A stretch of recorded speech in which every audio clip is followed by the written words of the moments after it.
Hello friends. Question है कि ईश्वर अगर है तो हम क्यों परेशान, क्यों लोग सुसाइड कर रहे हैं, क्यों लोग मर्डर कर दे रहे हैं, क्यों लोग झगड़ रहे हैं। ईश्वर है भी, अब हम उसे मानते भी हैं, सभी लोग पूजा पाठ भी करते हैं।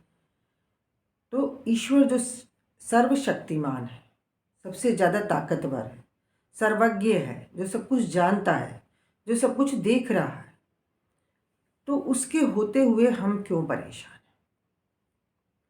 तो इसमें सबसे पहला जो क्वेश्चन निकल के आता है, क्या हम ईश्वर को जानते हैं और क्या हम उसे मानते हैं। कुछ लोग कहेंगे हाँ, कुछ लोग कहेंगे नहीं। लेकिन देखिए, जो मैं देख रही हूँ कि लोग बचपन से ईश्वर को मानने के कुछ तरीके देखते हैं अपने धर्म में और वो तरीके अपनाने लगते हैं। लेकिन उन्होंने ईश्वर को ना तो जाना है और ना ही दिल से ये माना है कि वो सर्वज्ञ है, वो सर्वशक्तिमान है और वो सब कुछ देख रहा है।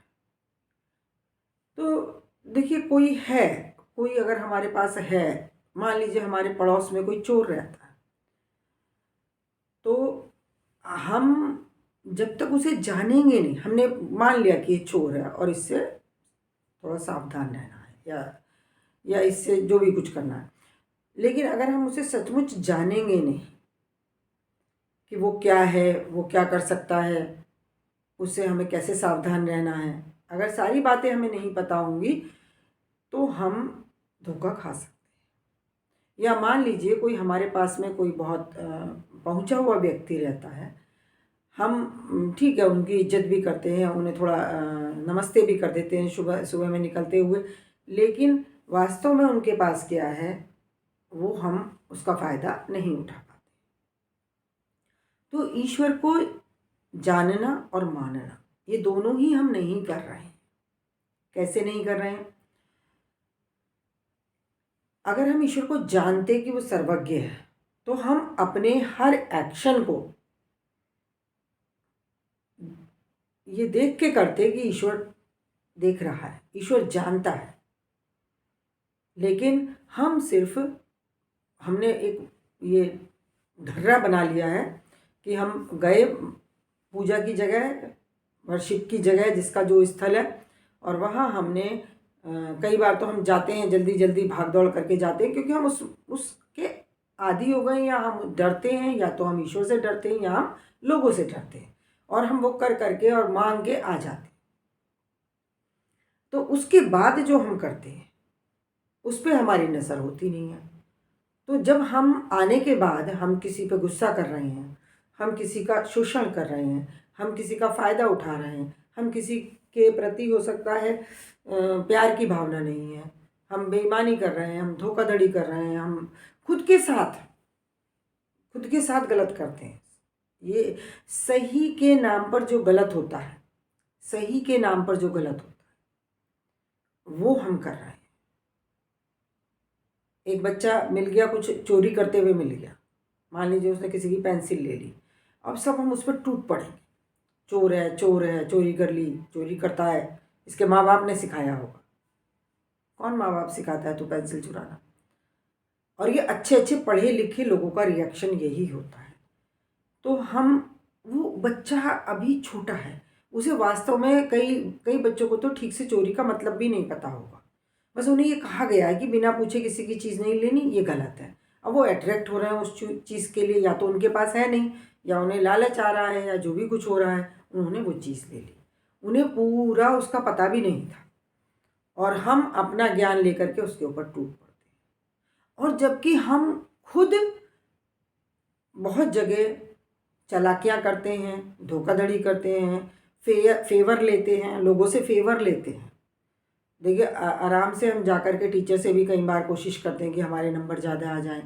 बहुत बार हम नौकरी में और हर जगह हम ये करते हैं, तो वो हमें याद नहीं रहता। उस बच्चे की एक पेंसिल चुराना हमें समझ में आता है, वो भी चोरी है ना, जो आप कर रहे हो वो भी चोरी है, वो बड़ी चोरी है।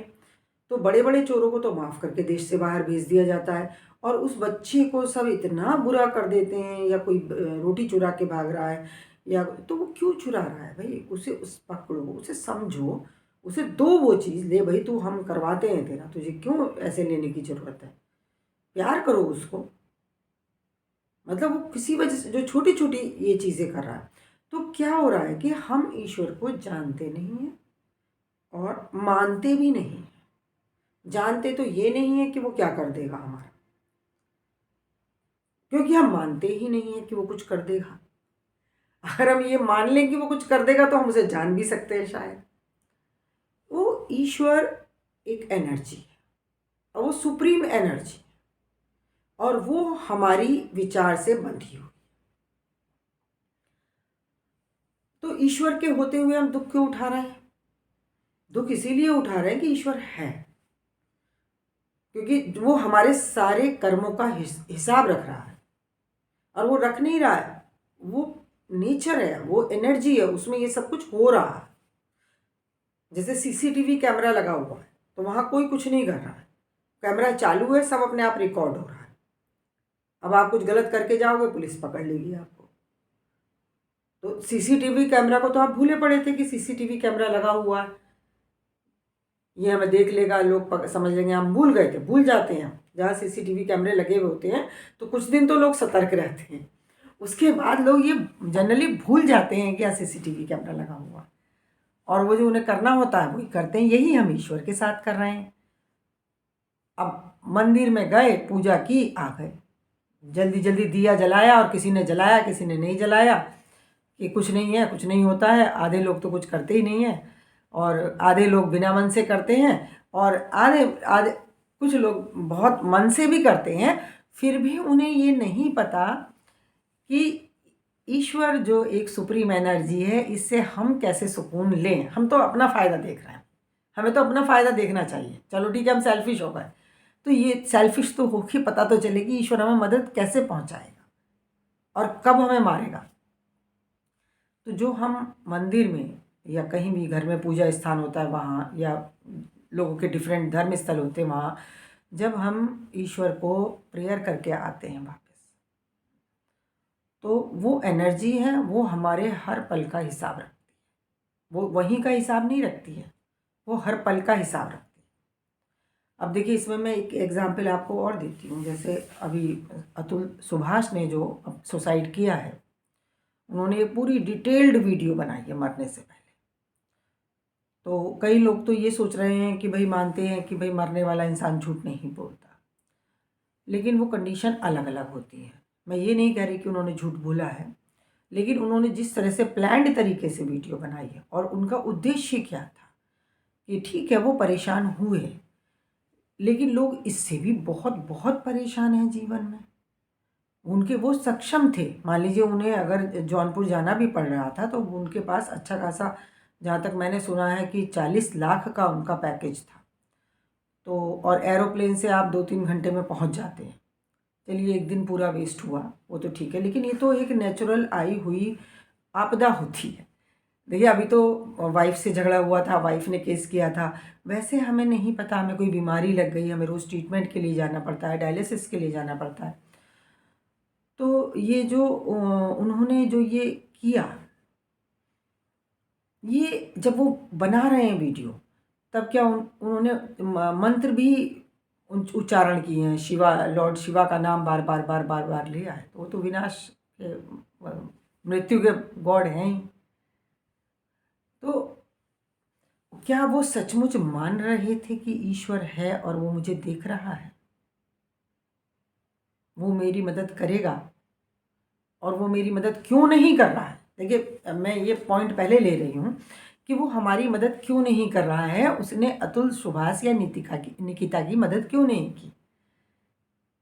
उन्होंने, क्योंकि वो, हम उसे एक तो मान नहीं रहे। बताइए, कोई मुझे नहीं मान रहा है तो मैं जाके उसकी मदद कैसे कर दूँ? दूसरी बात कि मैं मदद कितनी कर सकती हूँ, ईश्वर हमारी कितनी मदद कर सकता है? क्योंकि हमारे जो कर्म हैं, हमारा जो विचार है, वो इतना पावरफुल है। वो कर्मों के फल जो हमें आ रहे होते हैं, बचपन से हम खुद को कष्ट देते हैं, एक नाम के लिए अति कष्ट में रखते हैं हम। चलिए, जिसको जुनून है वो करे। तो वो कष्ट फिर हमारे जीवन में, क्योंकि हम खुद को कष्ट दे रहे होते हैं, तो वही कष्ट हमें लौट के आने शुरू हो जाते हैं। ईश्वर नेचर में ये हमारे कर्म रिकॉर्ड हो जाते हैं और फिर उनका फल हमें आना शुरू हो जाता है। फिर वो नहीं रुकता, वो ईश्वर भी नहीं रोक पाएगा। तो चूंकि वो एनर्जी तो है, लेकिन हमारे कर्मों के फल से वो हमें नहीं रोक पाए, इसीलिए ईश्वर हमारी मदद नहीं कर पाता है। और ईश्वर को हम जानते नहीं हैं कि वो कैसे मदद करेगा, कैसे हमारा होगा, कैसे हम उसका फ़ायदा उठाएं। तो हम खुद ही अपने डिसीज़न ले लेके भागते रहते हैं, दौड़ते रहते हैं। और जब हम कुछ ऐसा करते हैं कि मान लीजिए अतुल सुभाष ने भी जो वीडियो बनाई, तो उन्होंने ये मान लिया कि कोई देख नहीं रहा है और जो मैं बोल रहा हूँ लोग उसी पे विश्वास करेंगे, लोग वैसा ही करेंगे। अब देखिए, सुप्रीम कोर्ट ने, सॉरी हाई कोर्ट ने जो उनकी वाइफ है, उनकी मदर इन लॉ है और उनके ब्रदर इन लॉ है, उनको अग्रिम जमानत दे दी। वो पहले अरेस्ट हो चुके थे, नहीं तो उन्हें को जमानत मिल गई। इसका मतलब देखिए कोर्ट ने कितना गंभीर इस केस को समझा है कि उन्होंने जमानत दे दी। अब ये बातें उन्हें क्या आभास था इस बात का? क्या उन्हें उम्मीद होगी कि मैं इतने एलिगेशन लगा के जाऊंगा और उसके बाद कोर्ट उन्हें जमानत दे देगी? उन्हें नहीं आभास होगा। तो जब हम कोई काम कर रहे हैं तो उस समय हमें क्या एहसास है कि ईश्वर हमें देख रहा है, वो एनर्जी हमें रिकॉर्ड कर रही है। देखना नहीं है, वहाँ तो सब ऑटोमेटिक रिकॉर्ड हो रहा है, फल आ रहा है। ये वो है कोल्हू, कोल्हू में गन्ना जा रहा है, रस निकल रहा है। गन्ना जा रहा है, गन्ने की जगह कुछ और डाल दो, अपना हाथ डाल दो, वो भी पिस जाएगा। तो आज मैं यही बताना चाह रही हूँ कि वो एनर्जी बहुत अच्छे से काम कर रही है और वो आप उसे ना माने, घर मंदिर से निकलने के बाद आप उसे मत मानिए, लेकिन वो आपके पीछे आ रही है। वो तो है ही हर समय साथ में, जाएगी कहाँ वो, मंदिर में थोड़ी रहती है। तो फिर हम कुछ कुछ जो करते हैं उसका फल हमें आता है। और हम पूजा पाठ करते क्यों हैं? ये एक हमारी परंपरा है। परंपराओं ने इंसान को सबसे ज़्यादा दुख दिया है। ये परंपरा बन गई है, मानते हैं नहीं, जानते हैं नहीं, बस फिर भी टेंशन लेते हैं कि पूजा करने जाना है, मंदिर जाना है, ये करने जाना है, तीर्थ करने जाना है। तो मान रहे नहीं हैं, जान रहे नहीं हैं और वो भी करते हैं। वो और एक टेंशन पाल लेते हैं, व्रत करने हैं, उसका आज अलग तरह से खाना बनाना है और फिर किसी न किसी के ऊपर गुस्सा करना है। और अब वो रिजल्ट तो उसका आएगा जो तुम खुद को दुख दे रहे हो या दूसरों को दुख दे रहे हो, रिजल्ट उसका आना है। ईश्वर है, वो एनर्जी है और वही तुम्हें उसका रिजल्ट दे रही है। तो वो नहीं करेगी जो तुम कह के आए हो, वो नहीं कर सकती, वो भी करेगी, लेकिन उसके बीच में तुम्हारे, वो तो देखिए बाद का कर्म है। जो आज हम पूजा करके आए हैं वो तो हमारा बाद का कर्म है जो हम मांग के आए हैं। लेकिन उससे पहले जो कल परसों 10 साल पहले जो हमने कर्म करे बैठे हैं, 24 घंटे कर रहे हैं, उनका फल पहले लगा हुआ है लाइन में, तो वो आएगा पहले। फिर बीच इसीलिए बहुत दुख के साथ साथ कभी कभी सुकून भी आता रहता है, वो भी देता रहता है। अब आजकल जो अतुल सुभाष का ही केस चल रहा है, निकिता का ही केस चल रहा है, तो ऐसा नहीं है कि वो लोग इतने ही खराब थे। जितनी बातें वो कह रहे हैं उतनी बातें रही नहीं होंगी। बात यही है कि इंसान एक दूसरे के ऊपर दोषारोपण करना शुरू कर देता है, अपना फ़ायदा देखता है, काम एक्सेप्ट नहीं करता है, एक्सेप्ट दूसरे को नहीं करता है। जो मैं हूँ, जो मैं कर रहा हूँ वैसा ही तू क्यों नहीं कर रहा है? भाई वो दूसरा अलग है। अब देखिए, ये फिर बार बार ये बात मेरे मन में घूम रही है और यही उदाहरण आ रहा है कि अतुल सुभाष के मन में ये भी कितना गहरे बैठा हुआ था कि हनीमून पे बस छूटने पर निकिता हंस पड़ी। देखिए, ये इंसान की नेचर होती है, लोग रोज बात बात पे हंसते हैं, अपनी गलतियों पे हंसते हैं, लेकिन उनको देखिए कि या तो वो बहुत शुरू से बहुत मशीन की तरह काम कर रहे थे, एआई बनते बनते वो खुद भी कंप्यूटर ही बन चुके थे, कि वो एक ये बात उन्हें बर्दाश्त नहीं हो रही, तो वो कैसे किसी के साथ रह पाएंगे? तो रोजाना के घर में, अब एक उन्होंने उदाहरण देखिए, मरती हुई वीडियो में उन्होंने उदाहरण दिया है कि वो डायपर बदल के बच्चे का फर्श पे डाल देती थी। और मैं जब सोचती हूँ, मैंने भी बच्चे पाले हैं, तो ये तो एक आम एक्टिविटी होती है। जब हम बिस्तर पे बैठ के बच्चे का डायपर चेंज कर रहे होते हैं, उसको तैयार कर रहे होते हैं, तो जो गंदे कपड़े होते हैं वो भी हम नीचे डालते हैं और डायपर तो बिल्कुल ही हम नीचे डालते हैं, बाद में उसको उठा के डाल देते हैं। तो अब ये बात नहीं कि इन्होंने उठा के, उन्होंने लिखा बोला भूला कि मैंने उठा के डस्टबिन में डाला, फिर मैंने वहाँ सफाई की। तो यहाँ कहने का मतलब ये है कि वो हम अतुल सुभाष की तरह हम लोग भी अपने माइंड सेट में होते हैं। हम जो कर पाते हैं हम सोचते हैं दूसरा वैसे क्यों नहीं कर रहा। मैं सफाई से रहता हूँ, मैं सिस्टमेटिक वे में रहता हूँ, दूसरा क्यों नहीं रह रहा, दूसरा बिल्कुल अलग है। मान लीजिए वो गंदी तरीके से रहता है, आप रह के दिखाइए गंदी तरीके से, आप उसके तरीके से नहीं रह सकते, वो भी तो रह रहा है ना। मान लीजिए कोई ये भी एक था कि वो 4-4 दिन नहाती नहीं थी। अब कितना सत्य है ये तो बात की बात है। मान लीजिए वो 4 दिन नहीं नहा रही हैं, उनका कारण हो सकता है उनकी जॉब थी, उनका बच्चा छोटा था। मैं तरफदारी की बात नहीं, बट मैं उस पॉइंट ऑफ व्यू से भी सोच रही हूँ, घर के काम होते हैं। तुम तो एक डायपर उठा के डाल रहे हो और वो उसको तुम मरते समय वीडियो में नोट कर रहे हो, तो वो कितना काम उसका होता है, हो सकता है उस नहाने का टाइम ना मिलता हो।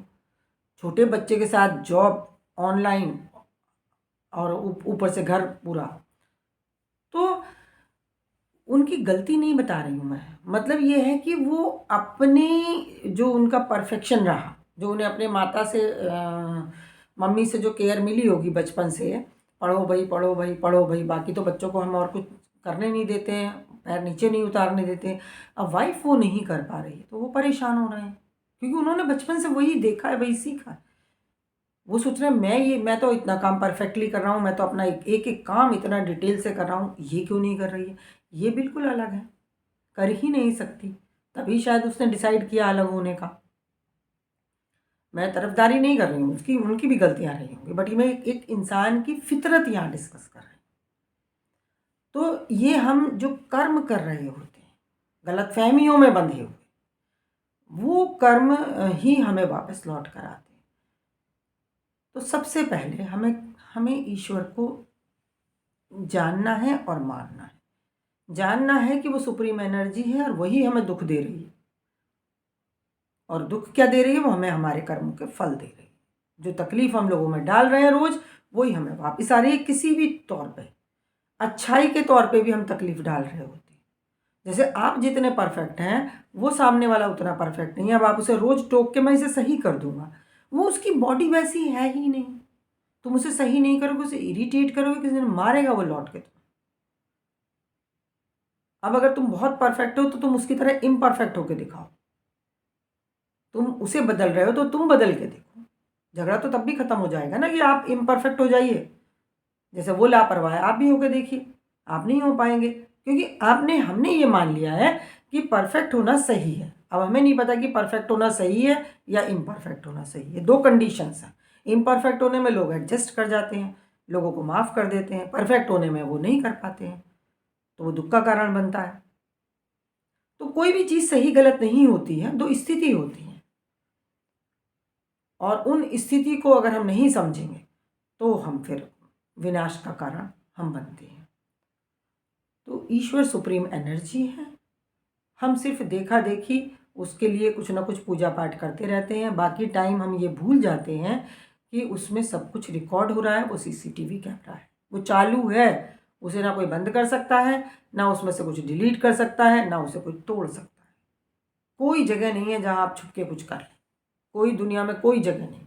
आपके मन के अंदर बैठा है, मन में सोचोगे ना वो भी सुन लेगा, मन में जो सोच रहे हो वो भी सुन रहा है, उसी पे वर्क कर रहा है। तो आप सोचेंगे मैं तो बहुत अच्छा अच्छा सोचता हूँ, तो फिर मैं मेरा वो क्यों नहीं होता। वो भी वो कर रहा है, वो भी कर रहा है, लेकिन जो विनाशकारी आपका मन है तो वो उस पर भी काम कर रहा है। जो आप दूसरों को तकलीफ दे रहे हो वो उस पर भी रोज रोज रोज का डेटा जा रहा है, और लाइन में लगा हुआ है सब कुछ। उसे उसे कोई फर्क नहीं पड़ता। ऐसा नहीं है कि वो आपको दंड दे रहा है, दंड नहीं दे रहा। वो आपके मन की हर इच्छा पे काम करने के लिए तैयार है और कर रहा है। कितने भी बुरा से बुरा इंसान होता है, चोर डाकू के भी मन की बात वो सुन रहा होता, लेकिन उसे उसके कर्मों का फल भी दे रहा होता। ये नहीं है कि अब हम लोग क्या करते हैं कि भाई इसने तुमने ये करा। कई पहले तो बहुत होता था कि लड़कों ने बात नहीं सुनी तो तुम्हें बाप का कहना नहीं माना तो डिसओन कर देंगे, प्रॉपर्टी में हिस्सा नहीं देंगे, तुम्हारा घर से कोई मतलब नहीं है। अब कोर्ट ने कानून बनाए भाई सबका प्रॉपर्टी में बराबर हक है, आप एक किसी को डिसोन नहीं कर सकते हैं। प्रॉपर्टी में कोई नॉमिनी नहीं बना सकता, बैंक अकाउंट में तो बना सकता है, वहाँ भी अब चेंजेस आ रहे हैं क्योंकि ये माना गया है कि आपका राइट नहीं है कि आप एक बच्चे को डिसोन कर दें। आप किसी और तरीके से कर सकते हैं लेकिन सबका बराबर हक है।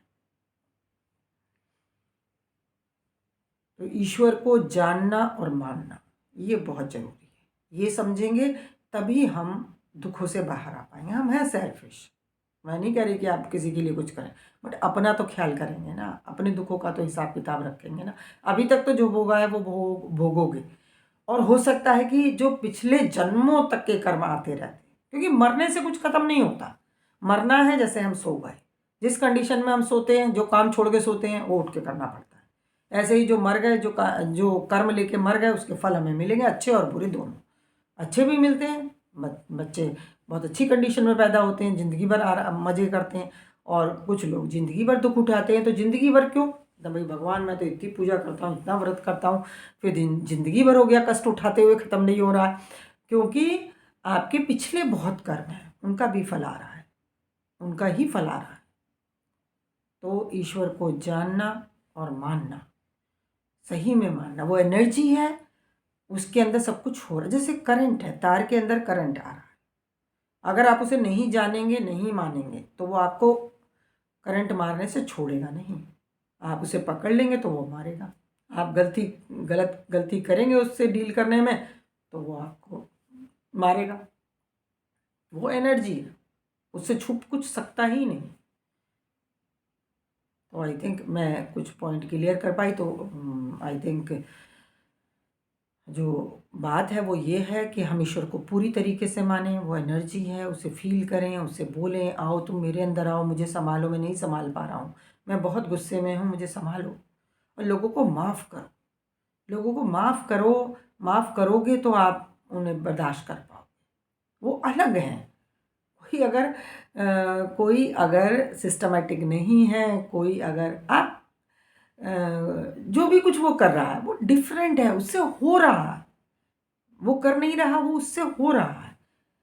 तो आप उससे या तो अलग हो जाए आराम से, नहीं है तो उसे ईश्वर को सौंप दें। मान लीजिए नहीं बर्दाश्त हो रहा, फिर भी रहना भी पड़ रहा है साथ में, तो उसे ईश्वर को सौंप दें, खुद को सौंप दें।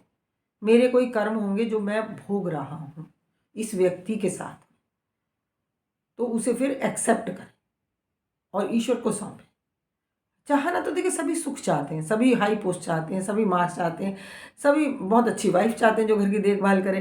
तो कम मार्क्स आने पर तो हम एक्सेप्ट कर लेते हैं, तो जॉब भी कम रह गई तो कई लोग तो सुसाइड कर लेते हैं, लेकिन कई लोग फिर वो कुड़ कुड़ करते रहते हैं, बट जॉब करते रहते हैं। वाइफ गलत आ गई या हस्बैंड गलत नहीं, डिफरेंट मिल गए, वो मिलेंगे, उसका कोई इलाज ही नहीं है।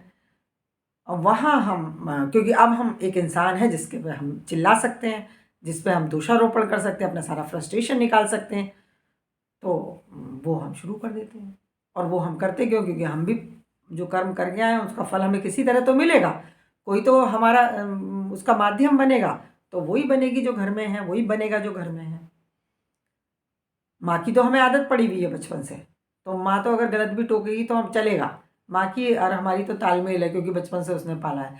अब ये वाइफ जो आई है या हस्बैंड जो आया है, यहाँ हमारा यहाँ हमें सब निकाले, क्योंकि हम ये मान के बैठे हैं कि वो ऐसा हो, वो वैसा होगा नहीं, वो डिफरेंट है। ये पॉइंट भी रखना पड़ेगा कि ईश्वर है, ईश्वर को हम जाने माने, वो हमारे हर कर्म का, हर विचार का फल देगा, विचार का भी फल देगा। अगर आपने बहुत बुरे बुरे विचार लिए किसी के लिए तो उसका बुरा भी हो सकता है और फिर उसका फल आपको है। मान लीजिए आपके बुरे विचार से किसी का बुरा हो गया और वो कोई, ईश्वर आपका गुलाम है। क्यों हो गया? वो आपका गुलाम है, वो नहीं बदलेगा आपके विचार, वो तो करने निकल पड़ता है, वो तो एनर्जी है। जैसे करंट, करंट आपके विचार को नहीं बदलेगा, आप उसे जहाँ चाहे लगा लो, आप उसे अपने हाथ में लगा लो, वो मना नहीं करने वाला, तो वो निकल पड़ता है वो करने के लिए। फिर उसका फल जो आता है वो आप मालिक हो। आपने जो दूसरे के लिए बुरा बुरा सोचा, उसका बुरा हुआ, अगर उसकी कंडीशन लो थी, आपने गुस्से में उसे मारा तो वो पिट तो गए। चलिए, अगर आपको विचार का बात समझ नहीं आ रही, अगर हमने गुस्से में किसी को मारा, उसके साथ बुरा करा, वो पिट तो गया। अब इसका रिजल्ट हमें आएगा जरूर, कहीं ना कहीं हम पिटेंगे, हम ठोकर खा के गिरेंगे, कुछ ना कुछ जरूर होगा। और इक्वल होगा या उससे भी बढ़ के होगा, क्योंकि चीज़ें नेचर में बढ़ जाती है ना। बीज डालो, पेड़ बन जाता है। वायरस गया जरा सा, वो बढ़ के पूरा कोरोना बन जाता है। तो हर चीज़ नेचर में बढ़ रही है, बुराई भी अच्छाई भी। थोड़ी अच्छाई करोगे तो वो कभी बड़ा फल दे के जाएगी, थोड़ी बुराई करोगे तो कभी बड़ा बुरा करके जाएगी। और हाँ, ये अपने मालिक मत बन जाना, ये मत सोचना मैं अपना मालिक हूँ। मालिक नहीं हो आप। अपने साथ किया गया अन्याय, इनजस्टिस और शोषण, अपने को ज़बरदस्ती दुख देना, लालच में दुख देना, वो करने के लिए अपने आप को सताना जो आप करने की आपकी काबिलियत नहीं है, या अच्छा बनने के लिए अपने आप को दुख देते रहना, उसका फल फिर आपको बुरा आएगा। ये मैं बोल भी चुकी हूँ, फिर बोल रही हूँ। अच्छा बनने के लिए खुद को ज़बरदस्ती दुख देना, कभी कोई सचमुच प्रॉब्लम में है तो बात अलग है, लेकिन सिर्फ दिखाने के लिए कि मैं अच्छा हूँ और आप खुद को परेशान करे जा रहे हैं, तो उसका भी फल आपको बुरा ही आएगा। तो अपने मालिक मत बनिए। ईश्वर को जाने, समझें, उसे बुलाएं, वो बुलाने से आ जाएगा। और दिन भर अपने ऊपर नज़र रखें, अपने कर्मों पे और अपने मन पर, इन दो चीज़ों पे नज़र रखें। और अभी अगर आपके दिमाग में बहुत गुस्सा है किसी भी बात को लेकर के, अगर आप वो अतुल सुभाष वाली कंडीशन में, हम बहुत लोग होते हैं थोड़े से नीचे होते हैं, बस थोड़े से 100% से 90%, 95%, 80%, 60-50 पर तो सभी रहते हैं। तो ईश्वर को बुलाएं, लोगों को माफ़ करें, लोगों को देखें, बदले नहीं, देखें, समझें, अपने रास्ते अलग कर लें। अगर आपको लग रहा है मैं नहीं इनके साथ चल पाऊंगा, तो अपने रास्ते अलग करें, या फिर उसे ईश्वर की मर्जी मानकर अभी बर्दाश्त करें। चीज़ें बदलेंगी, चीज़ें बदलती हैं, अभी थोड़ा बर्दाश्त करें। Thank you friends.